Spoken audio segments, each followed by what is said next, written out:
Meus irmãos e minhas irmãs, graça e paz do nosso Senhor Jesus Cristo a todos. É uma satisfação poder estar mais uma vez escalado aqui nessa manhã para transmitir a mensagem da palavra de Deus para as nossas vidas. Eu fico muito satisfeito de saber que mesmo em meio a essa pandemia, esses impedimentos que nós estamos atravessando, o Senhor é fiel, é bondoso para permitir que a nossa fé continue sendo visitada, continue sendo aquecida pela graça do Senhor.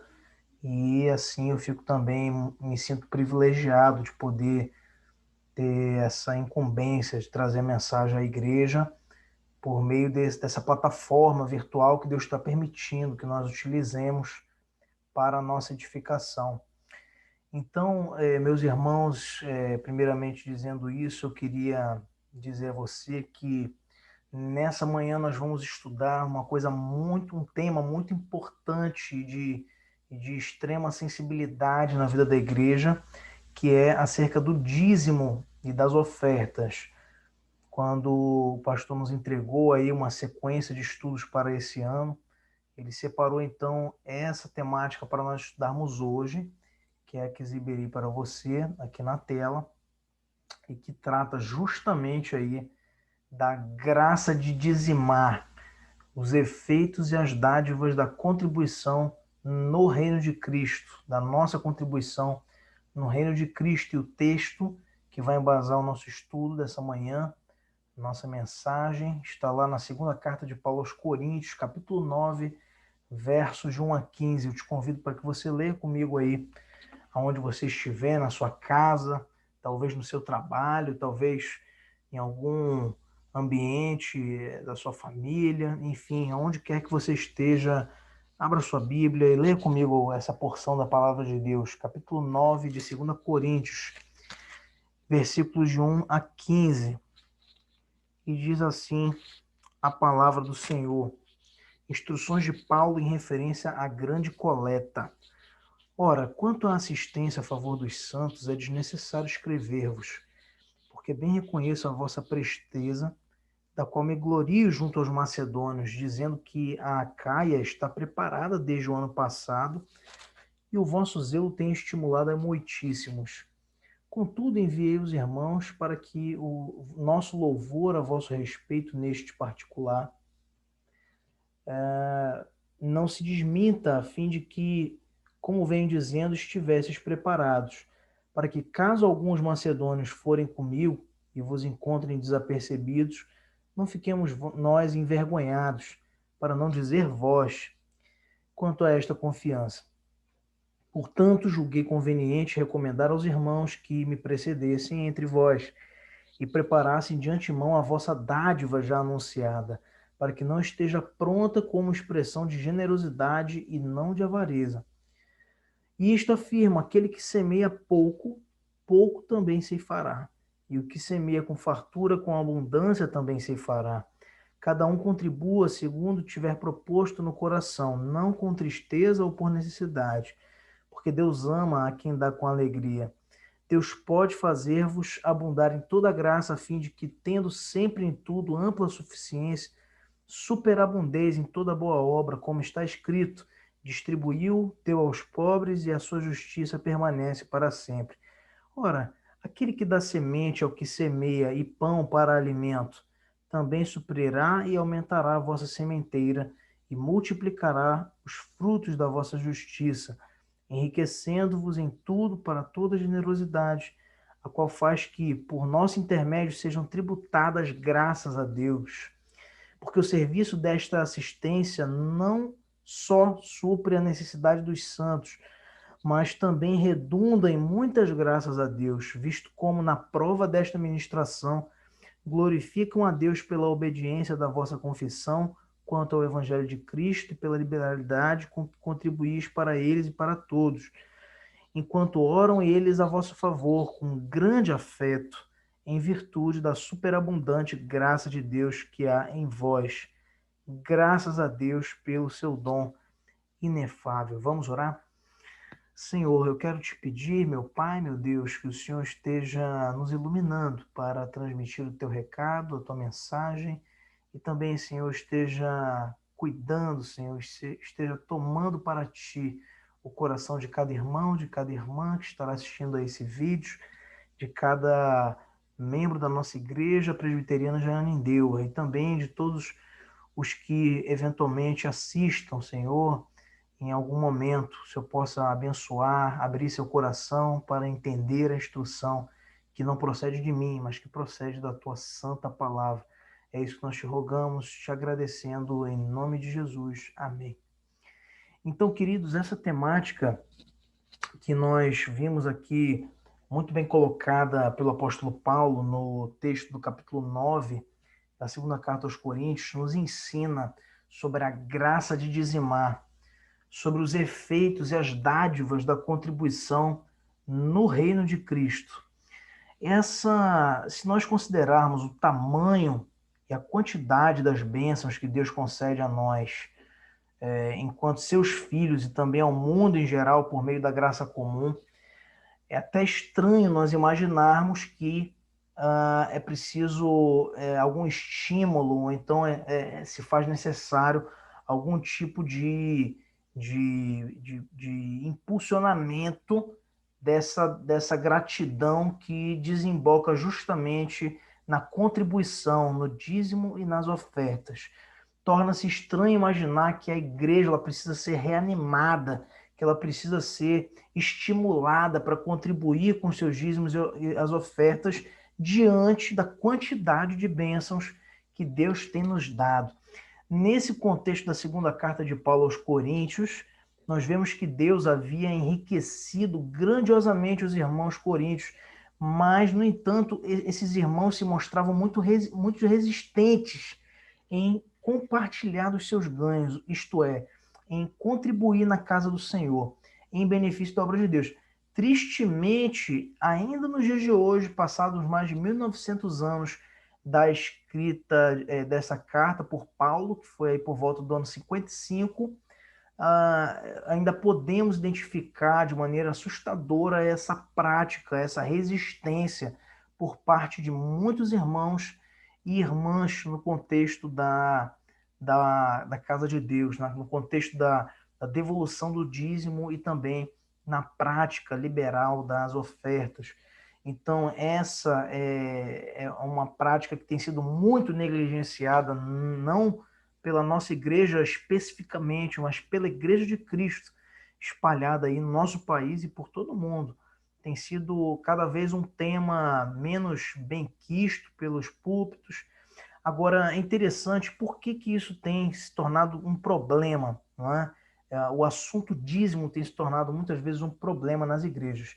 Talvez por muitas ênfases exacerbadas que são dadas nos púlpitos de muitas denominações cristãs acerca da contribuição financeira, talvez ainda pela falta de esclarecimento e instrução acerca do dízimo, ou talvez pela negligência no ensino correto das escrituras sobre o que significa dizimar na obra, é que o assunto dízimo tenha se tornado, em muitos lugares, em muitas comunidades cristãs, um verdadeiro calcanhar de Aquiles do pregador, do pastor, da liderança, dos presbíteros, acerca desse tema, quando na verdade era para ser um tema de mútuo relacionamento, de extrema relevância para as nossas vidas em todo o tempo.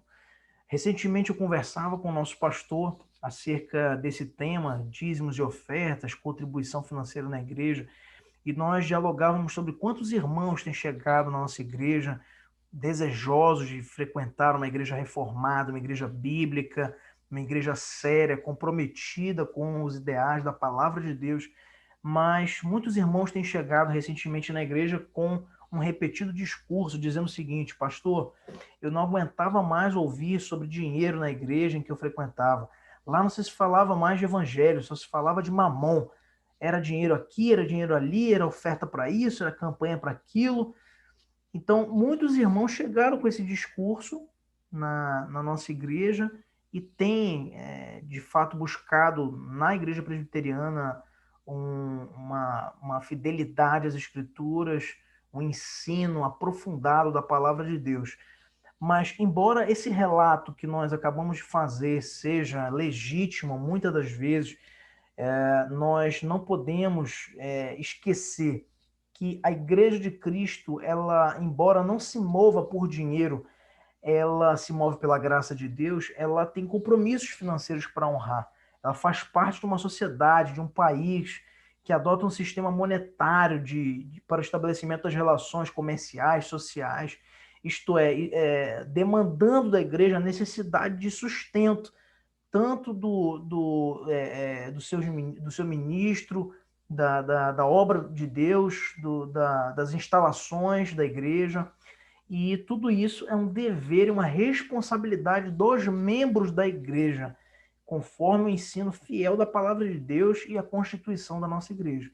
Esse não é um dever dos visitantes, esse não é um dever do pastor, esse não é um dever também do presbitério, por exemplo, do sínodo, do Supremo Conselho da Igreja Presbiteriana.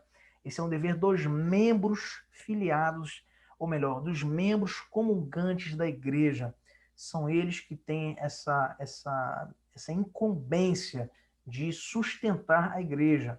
Lembrando que o pastor ele não é membro da igreja, ele é membro do presbitério, por isso ele não dizima na igreja, ele apresenta, ele devolve seu dízimo perante o presbitério.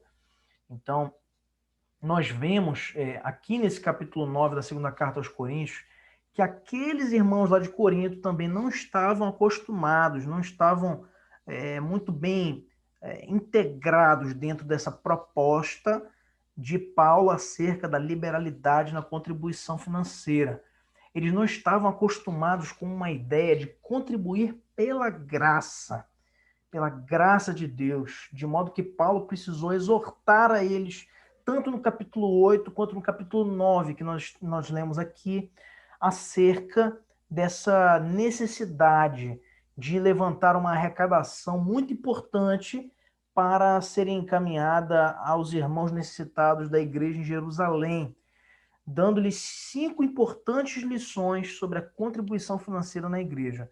Paulo tinha ali, então, colocado algumas questões relacionadas aos irmãos da igreja de Corinto sobre uma grande coleta, uma grande dádiva, como ele coloca aqui também, não é? No capítulo 9, que seria arrecadada entre todas as igrejas gentias para serem encaminhadas à igreja de Jerusalém, que estava passando por necessidade, e para alguns irmãos especificamente que estavam ali, então, desassistidos. Então, com esse capítulo 9, Paulo quer nos ensinar a depender da graça, a entender pela graça de Deus a contribuição dentro da nossa vida espiritual, dentro da nossa vida com Cristo. Então ele quer dizer que nós não contribuímos por sorte da ganância, parafraseando Pedro quando fala dos ministros, mas ele diz que nós precisamos então contribuir pela graça. Que lições são essas então que nos ensinam aqui nesse texto do capítulo 9 de 2 Coríntios a respeito da contribuição financeira no reino de Deus? A primeira lição que nós aprendemos, vou colocar aqui na tela, só um minutinho. A primeira lição que nós aprendemos é que a nossa contribuição estimulará a outros. Isso está no verso de 1 a 5. Vamos ler aqui rapidamente. E diz assim: ora, quanto à assistência a favor dos santos, é desnecessário escrever-vos, porque bem reconheço a vossa presteza, da qual me glorio junto aos macedônios, dizendo que a Acaia, ou os coríntios, estão preparados desde o ano passado, e o vosso zelo tem estimulado a muitíssimos.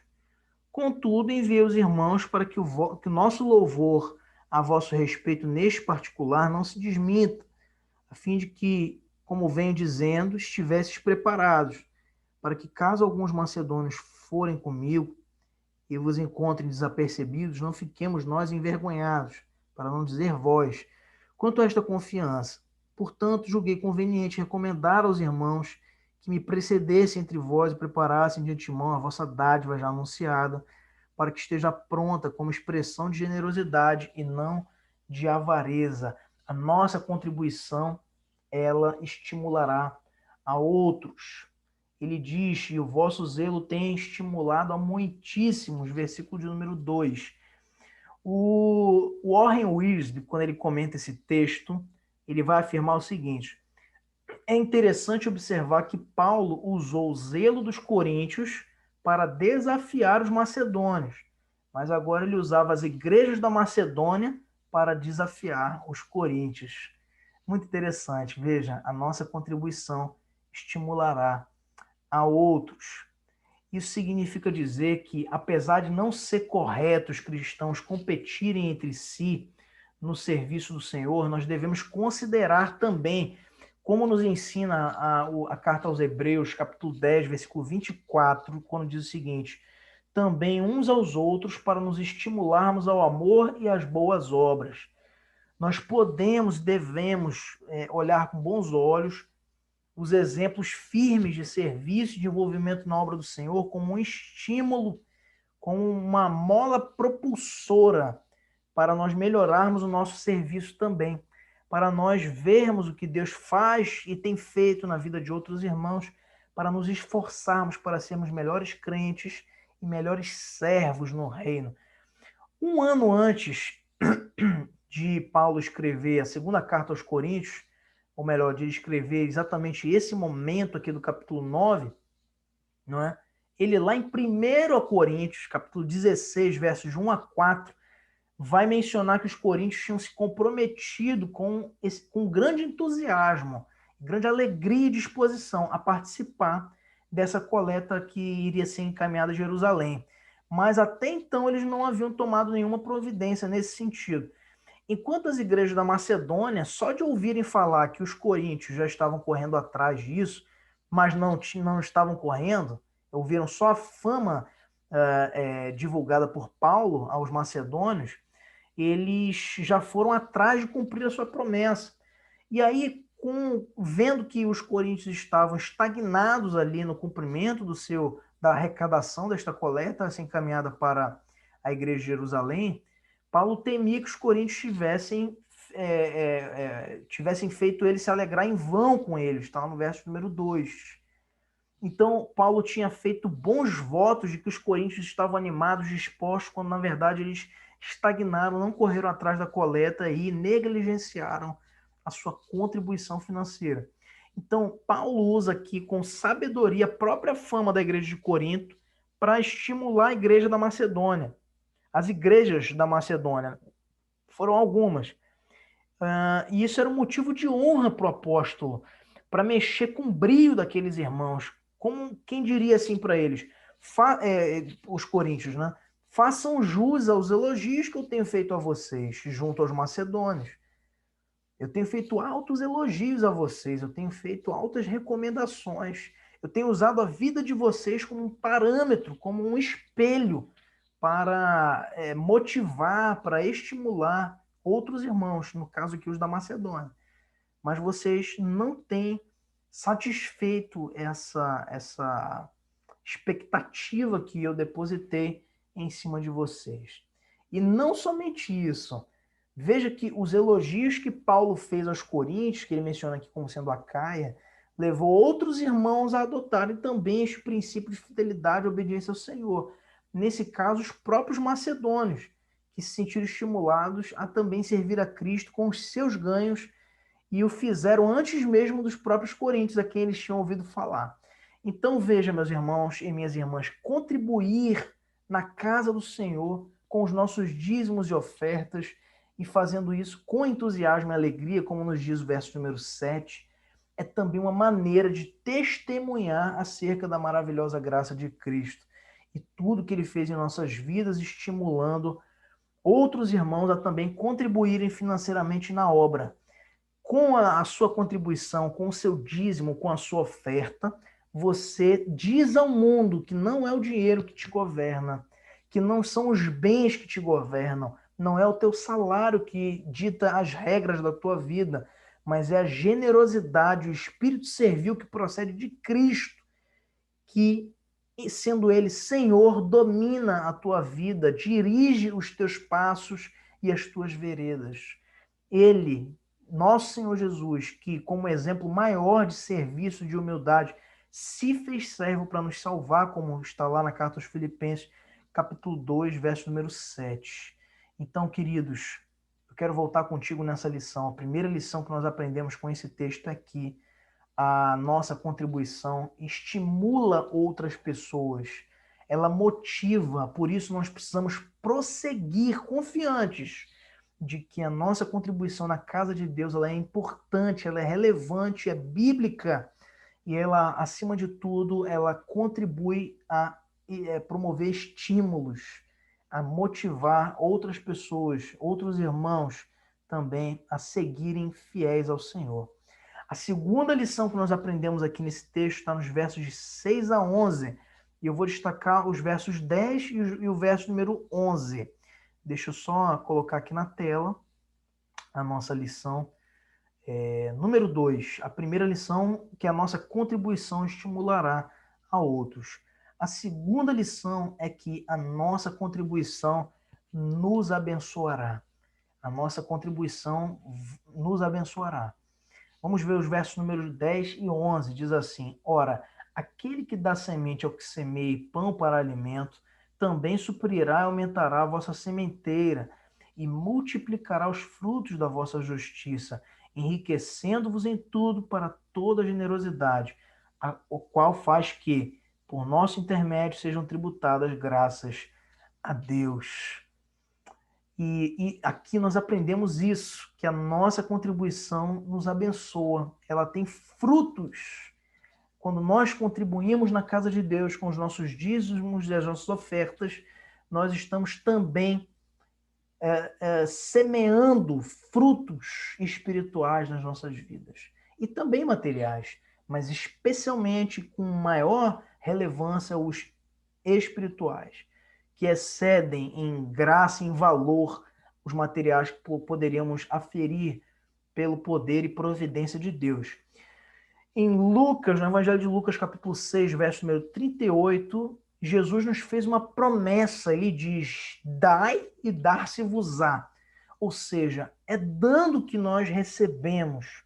Quando nós damos, nós recebemos em troca também recompensas.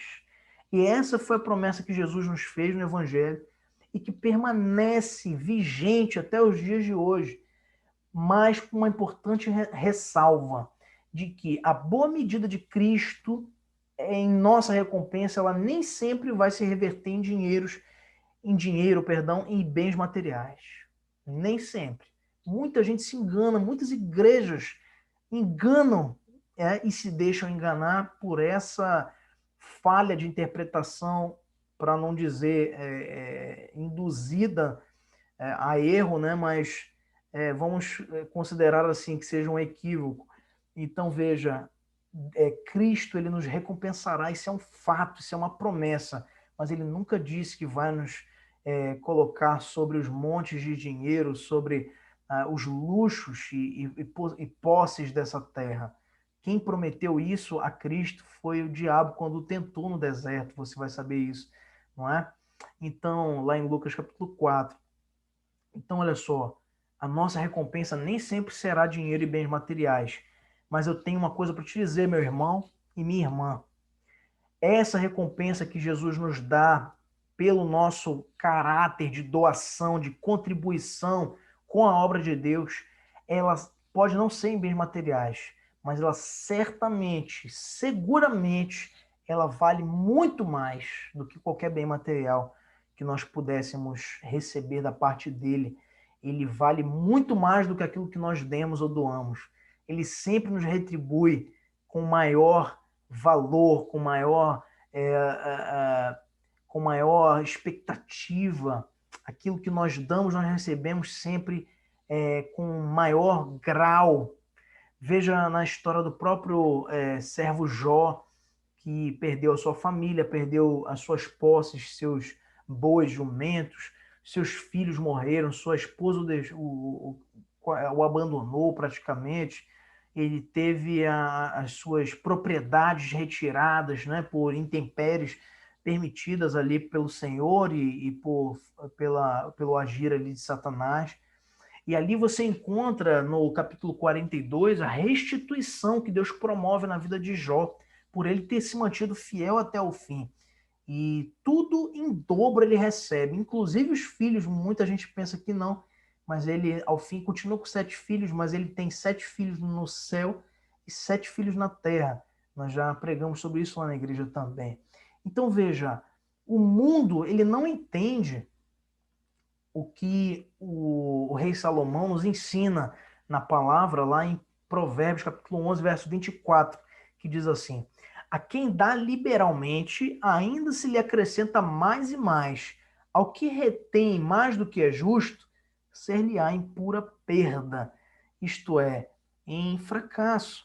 Paulo quer mostrar aqui aos Coríntios, nos versos de 6 a 11, e aqui nós lemos especialmente esse verso 10 e verso 11, que ceifaremos na medida em que nós semearmos. Se nós plantamos muito, se nós depositamos a nossa vida nos pés da cruz de Cristo, se nós entregamos e submetemos os nossos ganhos também para servir de auxílio na obra de Deus, nós podemos esperar dele todo o consolo, todo o apoio, toda a sua graça nos acompanhando sem nada nos faltar, porque o justo não mendiga o pão.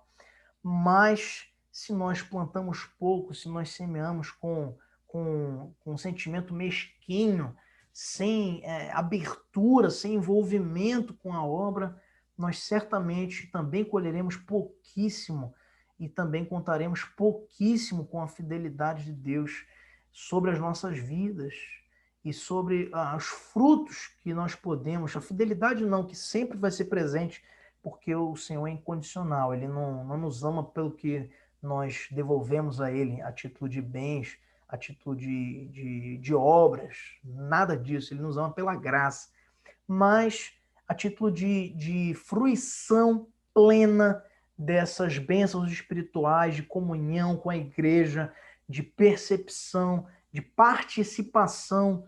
Isso tudo nós vamos ser frustrados certamente se nós não tivermos nosso coração aberto e não tivermos ousadia no nosso investimento, no nosso envolvimento também financeiro na casa de Deus. Paulo quer mostrar que, tal qual um agricultor que planta muitas sementes vai ter uma maior probabilidade de ter uma grande colheita, uma grande safra, uma abundância na sua colheita, nós devemos sempre nos recordar que precisamos nas nossas vidas incluir o nosso dinheiro e nossos bens em benefício da obra do Senhor. Como nos orienta o próprio apóstolo Paulo na carta aos Filipenses, capítulo 4, versos de 10 a 20.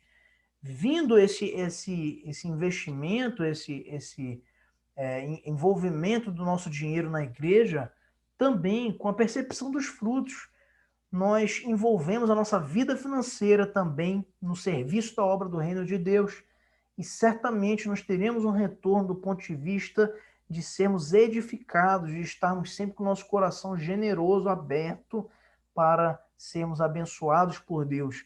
Mas lembremos sempre que nós precisamos ceifar o que nós semeamos pelos motivos certos.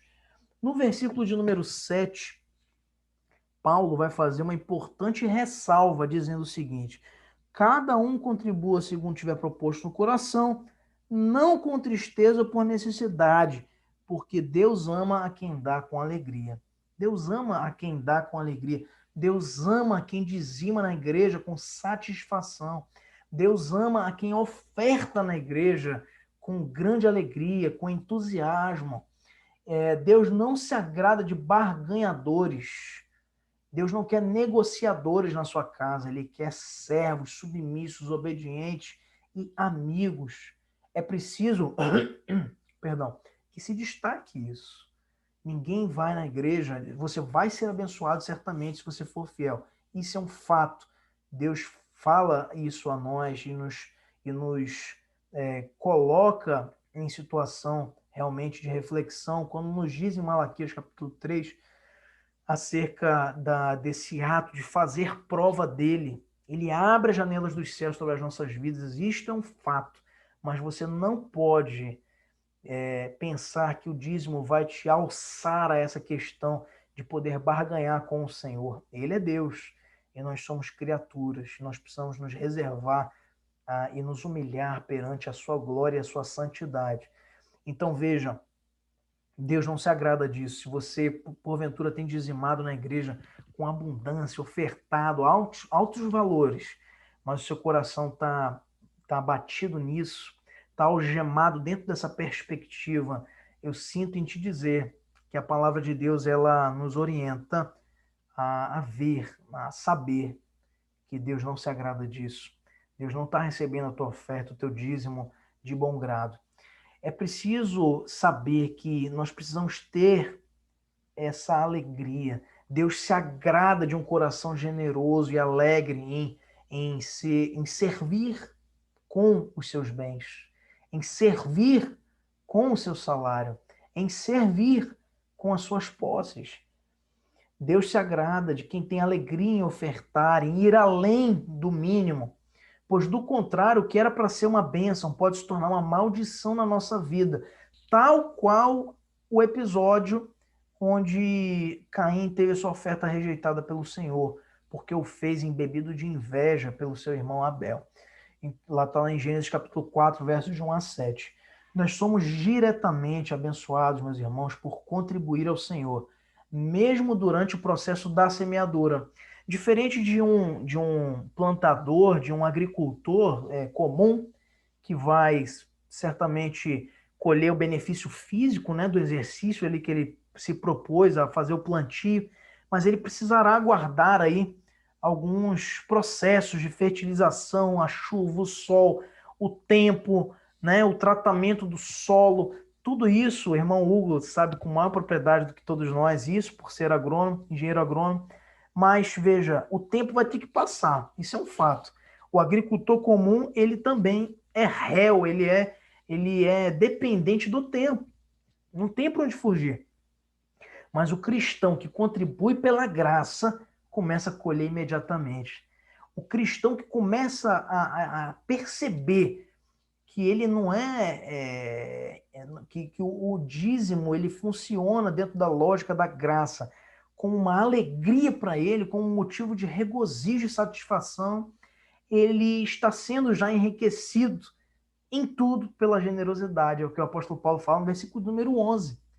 Ele diz, enriquecendo-vos em tudo para toda generosidade, a qual faz que, por nosso intermédio, sejam tributadas graças a Deus. Nosso prêmio não é ficarmos mais ricos e abastados, mas sermos cada vez mais regenerados pelo Espírito Santo de Deus, tendo a nossa vida transformada verdadeiramente pelo poder de Cristo, atuando em nossas vidas e nos fazendo abertos e alegres em dizimar e ofertar na sua casa. Esse ponto ele se conecta diretamente com o ponto anterior. Por quê? Pelo nosso ato de contribuição, que envolve outras vidas também em bênção, tributando a Deus ação de graças. Parte B do versículo de número 11. Outras pessoas tributarão graças, glorificarão o nome de Deus mediante a nossa fidelidade, nosso ato de contribuição. Então, meus irmãos, a segunda lição é esta que nós aprendemos aqui nesse texto, é que a nossa contribuição na igreja nos abençoa. E isso é uma promessa de Deus que não falha e é inalienável. A terceira lição que nós aprendemos, vamos recapitular aqui apenas a segunda, a nossa contribuição nos abençoará. A terceira lição é que a nossa contribuição suprirá necessidades. Está no verso de número 12, que diz assim, porque o serviço desta assistência não só supre a necessidade dos santos, mas também redunda em muitas graças a Deus. Não só supre a necessidade dos santos. Paulo introduz aqui uma palavra que pouca gente presta atenção para o seu sentido, o seu significado. Ele fala aqui de um novo significado para a palavra contribuição, para o contribuir, o dizimar, o ofertar na casa de Deus. Paulo está falando aqui de assistência. E esse termo ele é associado no contexto bíblico levítico ao serviço sacerdotal. E desse modo, Paulo coloca a prática do dízimo e das ofertas em um nível de altíssima importância dentro da sistemática do funcionamento da Igreja de Deus. E Paulo está dizendo aqui que dizimar, que ofertar é sacerdócio. Veja comigo, por quê? Porque aquela não era apenas uma coleta que Paulo estava recomendando aos irmãos da igreja de Corinto, da Macedônia e de toda a região para ser enviada à igreja de Jerusalém. Era considerado por Paulo aquela coleta como um sacrifício espiritual apresentado solenemente perante o Senhor, assemelhando-se ao sacrifício que era apresentado pelo sacerdote no templo, no altar, né, no templo. Então, é de suma importância nós fazermos esse detalhamento inicial desse ponto, para nós entendermos o verdadeiro caráter da nossa contribuição perante o Senhor, perante a obra do Senhor. O sacerdote ele oferecia um sacrifício em benefício do povo, para adorar o Senhor visando a sua glória. E parte daquele sacrifício era destinado à manutenção dos sacerdotes e de suas famílias, conforme a determinação de Deuteronômio, capítulo 18, verso número 1. Nesse mesmo sentido, os nossos dízimos e ofertas, eles são destinados à assistência da casa do Senhor, da sua igreja, da igreja de Cristo, e para suprir necessidades e carências dos irmãos, para assistir os necessitados e a todos os que precisam dentro da nossa família da fé, conforme está lá em Gálatas, capítulo 6, verso de número 10. Muita gente não entende isso, mas veja só, quando um crente começa a inventar um monte de desculpas para não dizimar, para não ofertar, mas por quê? O dízimo não é mencionado diretamente no Novo Testamento. Mas por quê? O dízimo era grãos lá no Antigo Testamento, e hoje não é grãos, hoje é moeda, é dinheiro, é regime monetário. Mas por que Jesus e tal? Gente, vamos parar para pensar o seguinte, pelo amor de Deus, o dízimo é bíblico, ponto. A teologia já se debruçou em cima disso, muito embora existam ainda algumas mínimas divergências de alguns teólogos de natureza liberal, de natureza de questionação crítica histórica da Bíblia, você precisa sempre levar em consideração o seguinte: é uma ordenança de Deus que não foi revogada. Agora, quando o crente ele começa a inventar essa série de desculpas para não dizimar e ofertar na casa de Deus, ele sai automaticamente, ele se desvia automaticamente do significado de graça pertinente a esse ato de devolver o seu dízimo e de ofertar na casa do Senhor. Ele sai automaticamente desse entendimento da contribuição pela graça. A graça, sabe por que a graça ela não procura motivos? A graça ela não se ampara em subterfúgios. Ela apenas e tão somente busca uma oportunidade, ela é incondicional. A nossa contribuição ela precisa ter sempre como objetivo suprir necessidades e não subsidiar luxos, logicamente.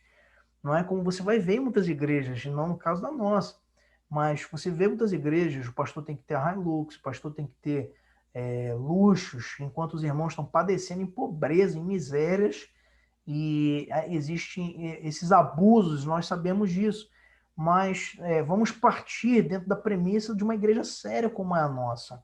Veja, há sempre carências importantes a serem supridas, sempre existem carências, nunca se engane pensando que ninguém está passando necessidade, que ninguém está precisando do pagamento de uma conta, de uma cesta básica, de uma assistência, não é? E na igreja presbiteriana, quem é responsável por coletar essas informações, por reunir esses dados, é justamente a junta diaconal da igreja, que trabalha conjuntamente ao conselho e ao pastor. Então, veja, há sempre carências, sempre haverão. Jesus foi enfático ao dizer que os pobres sempre estarão entre nós. E isso se dá pelas mais variadas razões. Você vai presenciar o fato de nações de primeiro mundo, de extremo desenvolvimento humano, político e econômico, e que tem pobres, tem pessoas à margem da miséria, por conta de doenças, impedimentos e uma série de motivos. Mas o fato é, não se consegue erradicar pobrezas pelas mais variadas razões. E porque, de fato, isso é uma outra discussão, a proposta de Deus não é terminar com o nosso bem-estar social aqui, com o nosso bem-estar político, de forma alguma. Jesus, ele reserva, Deus reserva a glória única e exclusivamente para ele. E por isso esse passar por aflições aqui é um processo que é inarredável, que não pode ser escondido de nós, porque faz parte do nosso processo também de aprender, de nos humilhar perante a glória do Senhor que criou este mundo e que o consumará pelo seu poder. Então veja só, a igreja sempre vai identificar essas carências para serem supridas. E sempre vai identificar pessoas para serem assistidas, mas nenhum cristão e nenhuma igreja é capaz de suprir todas as carências existentes no mundo. Isso é um mito, é uma utopia, é uma fantasia ideológica. Não é possível suprir todas. Então, por isso, até por serem muitas, é sempre necessário empregar corretamente e com sabedoria as prioridades e estratégias para uma correta assistência a ser desenvolvida pela igreja. Recentemente, nós tivemos conhecimento por meio do nosso boletim que a igreja pôde compartilhar dessa graça das arrecadações também com irmãos que estavam passando dificuldades. Isso muito nos alegra. Tem que ser motivo de louvor e de honra para todos nós. Uma família que precisava de uma cesta básica, uma família que precisava de um medicamento. A igreja está aberta, a igreja está sempre disposta a fazer a aplicação bíblica e transparente dos recursos do envolvimento financeiro dos irmãos. O verdadeiro crente, então, meus irmãos, ele não questiona o preceito de Deus acerca do dízimo e das ofertas. Ele não questiona. Ele é generoso, agindo com liberalidade para promover o devido sustento da igreja em suas mais variadas necessidades e carências. A igreja precisa, dentro dessa arrecadação, sustentar um ministro que vai cuidar, que vai zelar pela igreja do Senhor, ministrando a palavra, se preparando e capacitando continuamente para edificar a igreja dentro do ensinamento da santa palavra de Deus. A igreja também precisa pagar contas, ela precisa arcar com custos da realização dos cultos, do anúncio do evangelho na cidade. E a gente vai citar aqui o templo, ar-condicionado, luz, salas, prédios, e tudo isso que alguém ainda vai dizer, a gente sabe, sempre tem. Alguém ainda vai dizer, mas isso aí é desnecessário. No templo lá dos apóstolos, gente, tudo isso existe um processo histórico que permeou a vida da igreja. A igreja passou por etapas, a igreja passou sim pelo desenvolvimento nas casas, sendo perseguida, ela não tinha a possibilidade, mas enquanto ela pôde, ela se reuniu nas sinagogas. Jesus frequentou as sinagogas. Então, veja, os apóstolos pregavam, o livro de Atos está recheado de provas disso. Então, veja, quando a igreja começou a ser perseguida mais brutalmente, ela precisou se esconder em catacumbas, na casa dos irmãos, em cemitérios e por aí vai. Mas quando ela pôde ter oportunidade novamente, como nós temos hoje, nós nos reunimos em um local amplo que conceda a possibilidade de abarcar todos num local só para nos reunirmos em comunhão, para adorar, para aprender, para louvar ao Senhor e sermos alimentados pela sua palavra. A igreja, ela também, uma outra prioridade da igreja, ela também se volta a assistir os órfãos e as viúvas. Não é? Era um cuidado que a igreja tinha desde o princípio, desde o período apostólico.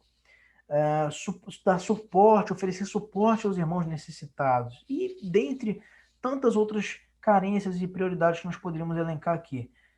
Pois a igreja, dentro da análise estratégica, ela sabe que a contribuição ou melhor, o crente, o verdadeiro crente, ele não questiona, completando a frase aqui, ele não questiona o preceito de Deus acerca do dízimo, porque ele sabe que a sua contribuição, além de ser uma determinação bíblica dada pelo próprio Deus, ela se volta à assistência da igreja. E como vimos, essa assistência é um sacerdócio de todo crente no contexto da graça.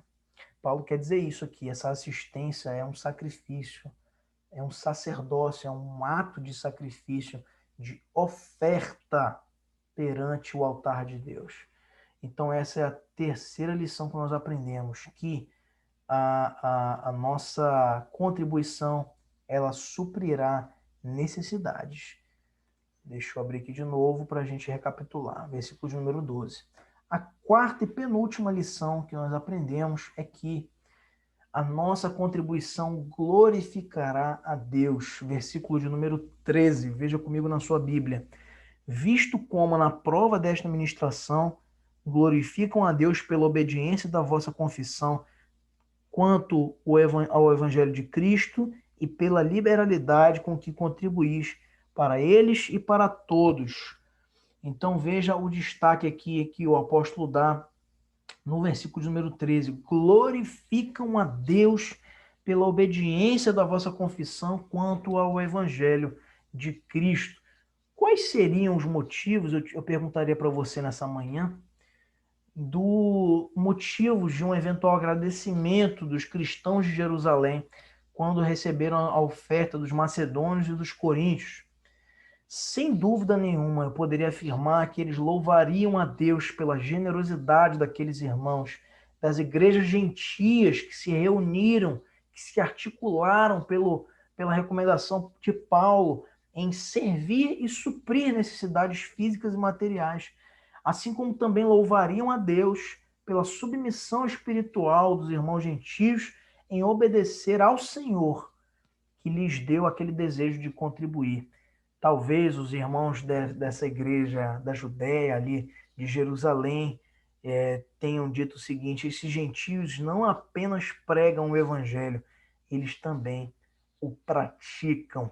Esse é um dos aspectos mais importantes do dízimo e da oferta na igreja. Sabe o quê? Nenhum indivíduo leva a glória que pertence somente a Deus. O motivo de regozijo e de louvor, de exaltação dos irmãos de Jerusalém se daria certamente pela infalível soberania de Deus que tocou a vida dos gentios, tanto na Macedônia quanto em Corinto, para virem em seu favor, arrecadando fundos para suprir todas as suas necessidades. Isso mostra e prova inequivocamente que a graça de Deus nos acompanha, nos assiste e zela por nós em todos os momentos, não nos deixando suplicar o pão, não nos deixando faltar o abrigo, não nos deixando faltar nada em nossas vidas. A nossa contribuição, ela glorifica a Deus, não glorifica homens. Inclusive, Paulo utiliza essa expressão dizendo: glorificam a Deus. Ele faz esse registro taxativo para dizer que a nossa obediência em devolver o nosso dízimo, em ofertar na igreja do Senhor, reflete a glória de Deus e não a nossa. Sabe por quê? Porque conectando com os pontos anteriores, as necessidades da igreja são supridas e outros irmãos são abençoados e continuamente estimulados a também contribuírem. Isso é uma cadeia, uma relação de dependência de um fato com o outro, mostrando que Deus é glorificado pela nossa contribuição financeira na igreja, à medida que com isso nós estamos sendo usados por Ele como agentes do seu reino para promover a manutenção da sua obra com os seus ganhos. Já parou para pensar nisso? Veja só que grande presente, que grande dádiva que nós recebemos do Senhor.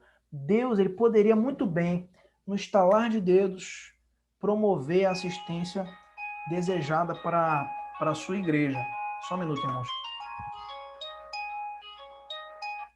Ele poderia, com estalar de dedos, com piscar de olhos, promover o cumprimento da sua vontade, comprimir, porque ele é onipotente, ele tem todo o poder reservado em si.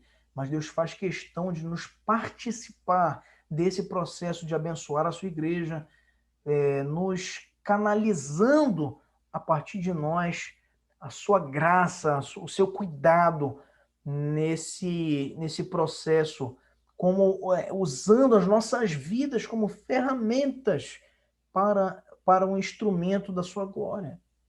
Já parou para pensar nisso? Ele poderia dizer assim, os irmãos de Jerusalém estão precisando, estão necessitados de bens, estão necessitados de proteção.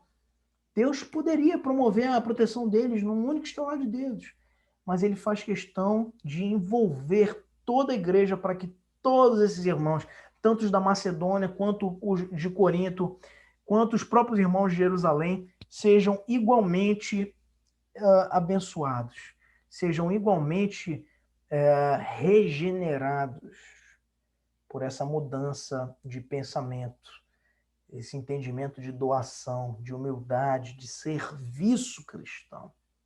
Veja só a importância disso. Deus, ele determina o cumprimento da sua vontade, das suas promessas na vida da sua igreja e nos usa para isso, nos dá esse privilégio, nos presenteando com doses de graça, passando pelas nossas vidas para atingir outras. E aí a sua misericórdia tem sido canalizada pelo nosso viver.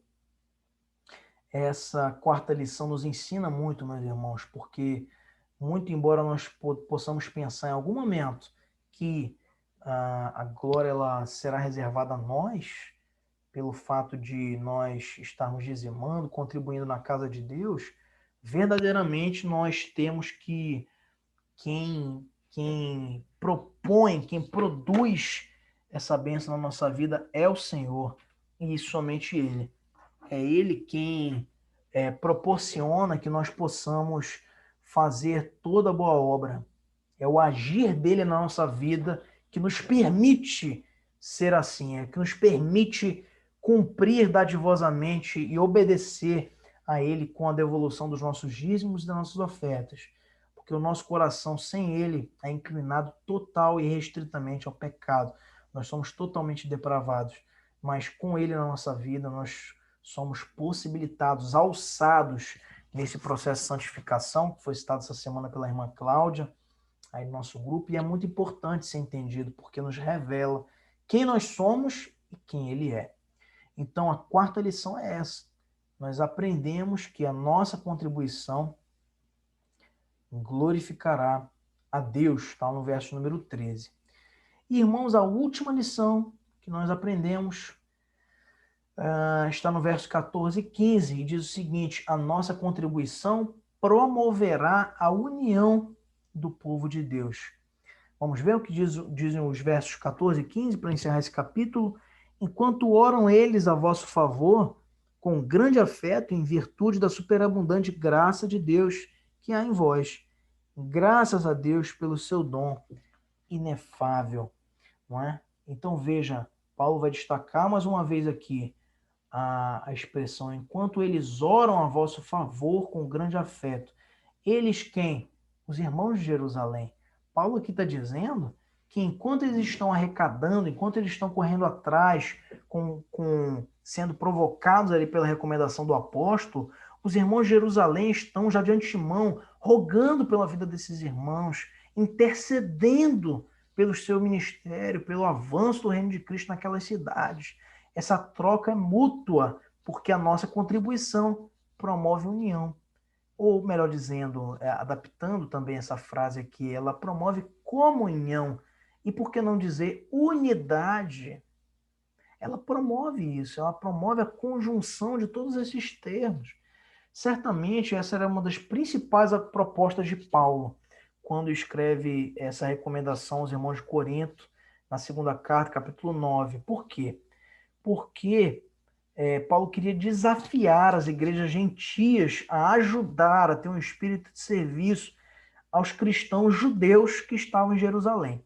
Os legalistas já tinham acusado Paulo, lá em Atos 15, versos de 1 a 5, de se opor aos judeus e à lei, e incitou-se toda aquela celeuma acerca da circuncisão, que gerou o Concílio de Jerusalém, não é? O primeiro concílio da igreja, a reunião dos apóstolos. E a igreja dos gentios já se encontravam distanciadas geográfica e culturalmente de Jerusalém, era muito diferente, num ambiente de total contexto de influência grega, naquele momento neotestamentário. A igreja de Jerusalém era muito mais afeta às tradições judaicas, às tradições dos hebreus, do que a comunidade helênica, que era uma comunidade dos gentios, estavam espalhadas ali, como o exemplo da Macedônia e da igreja de Corinto. Então, Paulo ele faz essa conclamação para essa contribuição financeira, no intuito de evitar também uma divisão da igreja e conclamar os coríntios e também os macedônios para a contribuição que também fazia parte de um plano de pacificação do apóstolo. Então, de que maneira a contribuição iria criar vínculos mais estreitos entre as congregações dos gentios e dos judeus? Em primeiro lugar, porque era uma expressão de amor, pois os gentios não tinham obrigação de contribuir, de encaminhar ofertas, de fazer arrecadações, mas eles fizeram isso, não é, de maneira espontânea, de maneira voluntária, e expressando isso como um ato de amor. Os judeus certamente se sentiriam mais ligados aos seus irmãos e irmãs gentios com esse ato de generosidade. Um outro vínculo espiritual que foi gerado a partir desse ato da arrecadação e encaminhamento das ofertas aos irmãos de Jerusalém era o benefício espiritual. Eles ganharam, além desse vínculo a partir das ofertas, um vínculo de oração. Diz aqui o texto, no verso 14, no iniciozinho, que enquanto eles oram a vosso favor, Paulo falando dos irmãos de Jerusalém acerca dos irmãos da igreja de Corinto.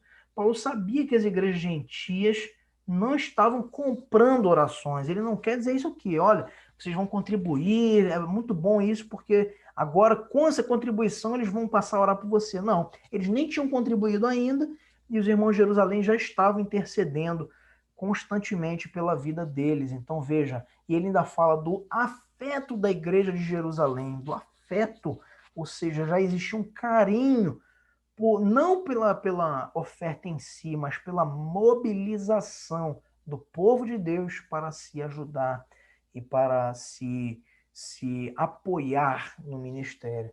Ele vislumbrava ali, Paulo, um ato de contribuição, não uma compra de amizade, de companheirismo, mas um ato de contribuição espontâneo em amor, louvor a Deus e oração, num ato de partilha e fraternidade que redundou na geração de laços cristãos.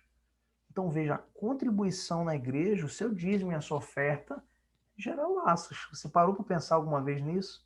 Você já parou para refletir na profundidade que a sua contribuição, na relevância que a sua contribuição, o seu dízimo e a sua oferta tem na vida da igreja? Paulo destaca isso. Tem também um papel de reconciliação, de restauração de laços, de criação de laços, como é o caso aqui. Essa união do povo de Deus, ela não é gerada por atos que vêm de nós, como já falamos no ponto anterior. Ela é porque a nossa natureza é naturalmente inclinada para o pecado. É justamente Deus que nos permite agir com essa liberalidade para contribuir na casa de Deus e com isso possibilitar a união, a comunhão e o estreitamento dos laços no corpo de Cristo, tendo como exemplo máximo a figura da união que procede de Cristo para com o próprio Pai. Lá em João, capítulo 17, verso 21, quando Jesus faz a sua oração sacerdotal.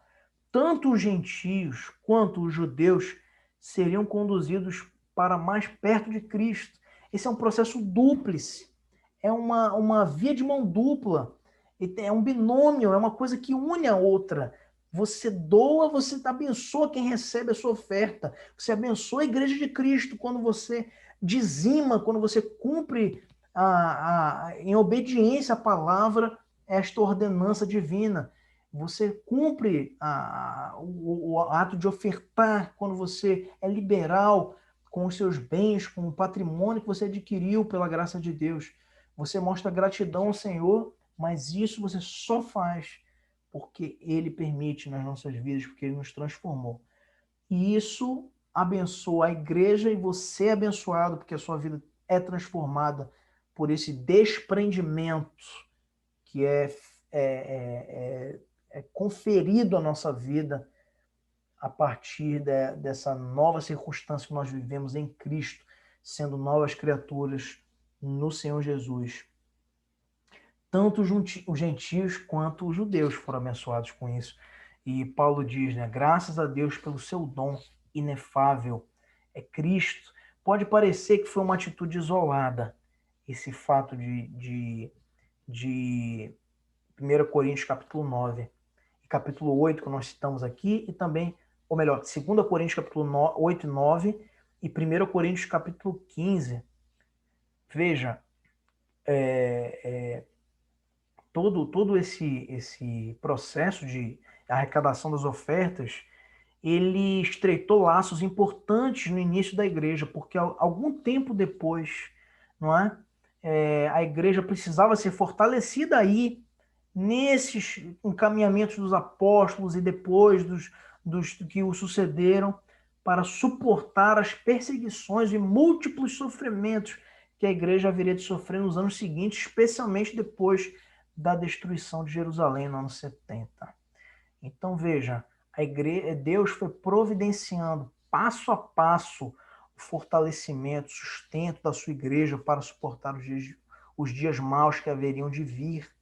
E assim a igreja permanece, perdura até os dias de hoje, porque Deus tem cuidado de nós, porque Deus tem tratado dos nossos problemas, Deus tem nos aconchegado na sua graça, na sua misericórdia, porque Ele é amoroso, apesar do nosso pecado, apesar da nossa infidelidade, apesar da nossa avareza para com a oferta e a contribuição no reino de Deus.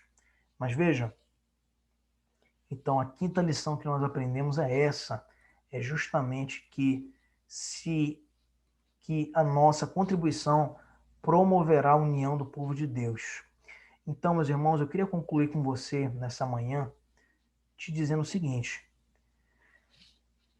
se muitas igrejas hoje voltassem à prática de uma contribuição que é permeada pela graça, o dízimo pela graça, a oferta pela graça, a contribuição financeira como um todo na igreja de maneira pela lógica da graça, não haveriam tantos apelos e pressões para o dízimo em muitas igrejas, para as ofertas, para o dinheiro, com a criação de uma série de métodos, de artifícios para levantar fundos com pouco ou nenhum benefício em prol do reino de Cristo, o atendimento de poucos a nenhum dos pontos que nós tratamos aqui nessa manhã. Da mesma forma, se muitos crentes buscassem verdadeiramente abrir o seu coração e se deixarem conduzir por Cristo de maneira inteira, plena e absoluta, não se queixariam e falhariam tanto no dízimo à casa do Senhor, em ofertar um benefício à seara e ainda no envolvimento financeiro com a igreja do Senhor. E ainda, no contexto do que vimos hoje, nós não teríamos também muitos crentes que, não praticando a contribuição pela graça, devolvem seus dízimos mensalmente em ordem, ofertam com generosidade, mas não desejam envolver-se, participar de nenhuma celebração, programação e atos da vida da igreja. Quando um cristão ele pratica contribuição pela graça, o dinheiro ele não é um substituto. O dinheiro ele não é o atendimento pleno do que ele entende ser necessário na vida da igreja. Ele é apenas uma parte. Ele ainda tem preocupação, ele tem envolvimento para o serviço e para a obra de Deus. Nós devemos, meus irmãos, como sinônimo completo de entrega das nossas vidas, conforme nos ensina 2 Coríntios 8:5, que é o capítulo anterior, entregar os nossos bens. Entregar os nossos bens não é você pegar e entregar tudo que você tem, não é isso que eu estou dizendo. é dedicar, consagrar, separar os seus bens, o seu salário, a sua vida diante do Senhor.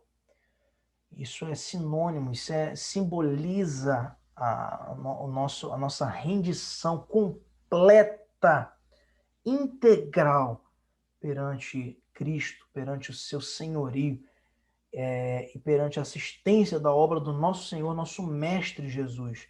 Dizimar e ofertar na casa do Senhor é um símbolo de um coração regenerado e submisso a Jesus. Não façamos como aqueles irmãos coríntios. Eu digo isso para você nessa manhã. Igreja Nanindeua, não faça como os irmãos coríntios. Você, meu irmão, que esteja ouvindo nessa manhã, e de repente se encaixou em alguma possibilidade do que nós dissemos hoje, negativamente. Corrija a sua vida. Ainda há tempo de você se reencontrar, de você poder retomar o critério de ser útil na obra do Senhor também com o seu salário, com os seus ganhos, para a honra e glória do Senhor e para o benefício da sua obra. Não façamos como aqueles irmãos, não faça mais como aqueles irmãos coríntios que precisaram ser empurrados, precisaram ser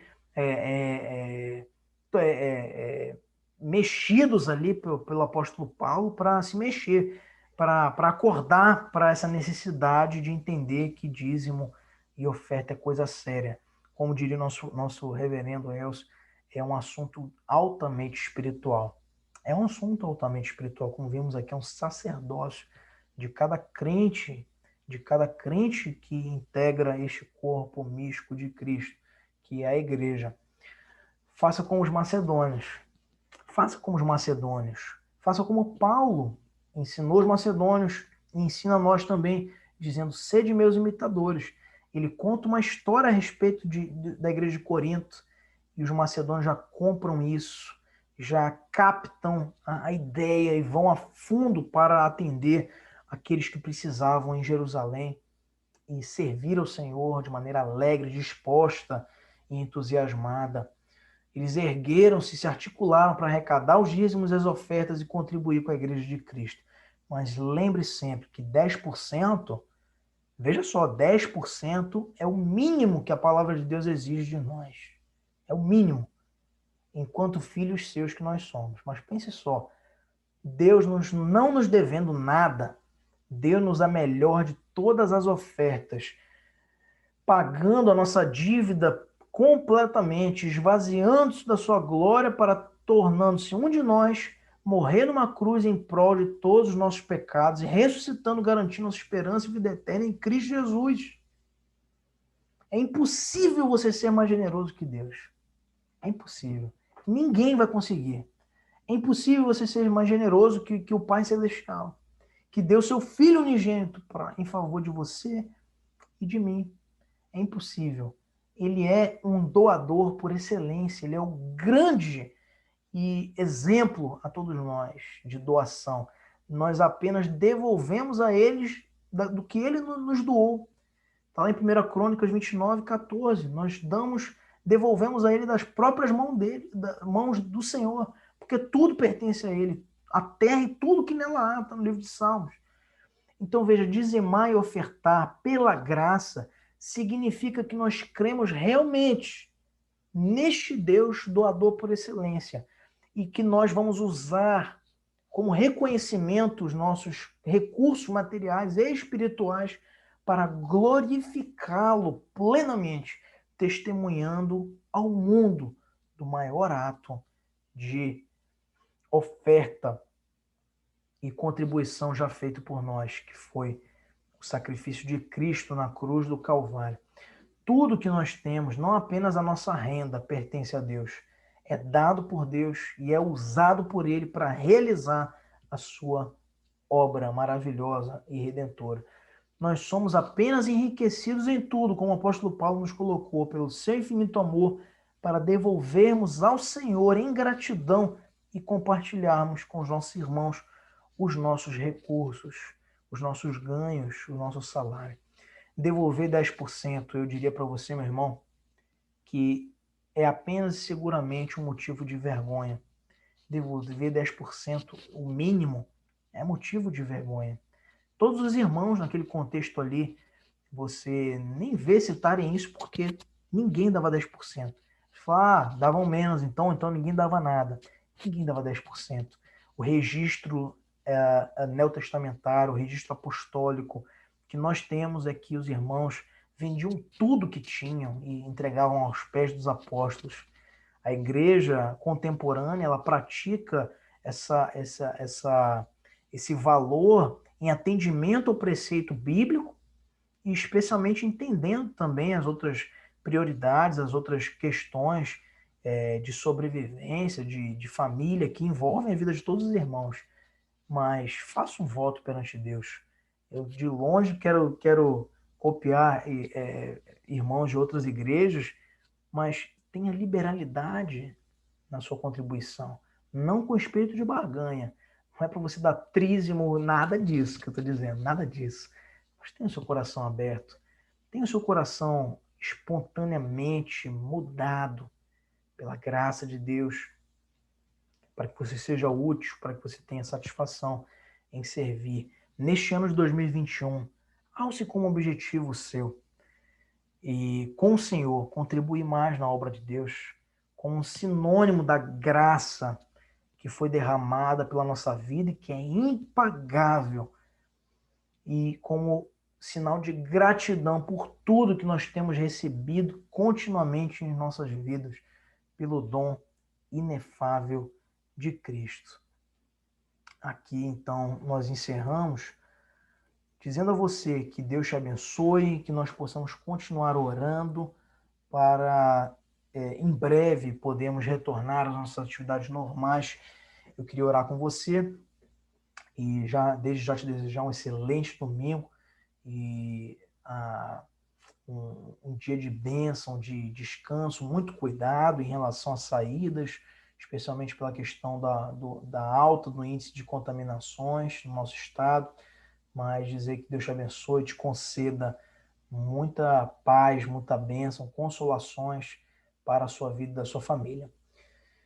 Senhor, nós te rogamos que o Senhor possa estar lapidando, Pai, tudo que nós aprendemos aqui nas nossas mentes e corações, possa fixar, Senhor, esse aprendizado da palavra na nossa vida para nos mudar, Senhor, perfeitamente. Nos ensina, Pai, como vimos aqui, a sermos cada vez mais liberais no serviço, liberais no ponto de vista de contribuição, no nosso dízimo e na nossa oferta. Nos mostra, Pai, o benefício da fidelidade diante da Tua casa e dos benefícios, Senhor, que a Tua igreja poderá ter se todos os irmãos tiverem também esse incômodo, esse movimento de retornar para o entendimento e aprendizado de que o dízimo é um ato de gratidão, é um ato de obediência, de fidelidade e, acima de tudo, Senhor, um reconhecimento da Tua graça. Muito obrigado, Pai, nos abençoe, nos guarda pelo Teu poder e pela Tua misericórdia, e em nome de Jesus, amém. Amém, meus irmãos, Deus abençoe a todos.